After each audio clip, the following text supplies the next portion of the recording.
What if I told you India's tryst with freedom almost happened a day earlier, and that our national flag was first flown, not in Delhi, but in a far-off foreign city?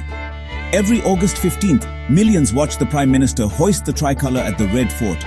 But behind this grand ceremony lies a web of fascinating and sometimes forgotten stories, from secret midnight meetings to chance decisions that shaped history.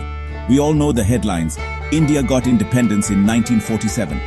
But the how, why, and the hidden stories? That's where things get really interesting. It was 1947. The British Empire was crumbling after World War II. Lord Mountbatten, the last Viceroy of India, wanted to transfer power by June 1948. But violence between communities was escalating. He moved the date forward drastically. Here's the twist.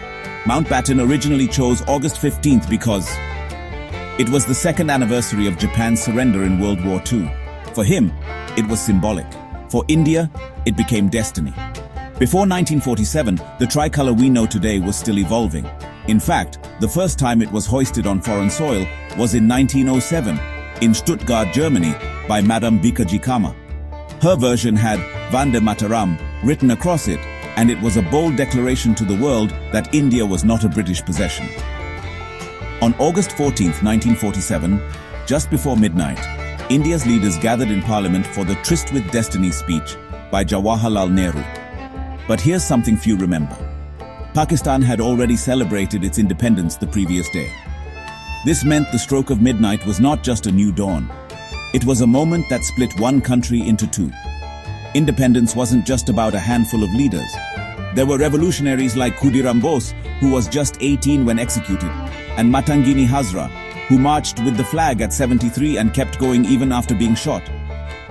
These names rarely make it to the school textbooks, but their courage lit the fire that made independence inevitable.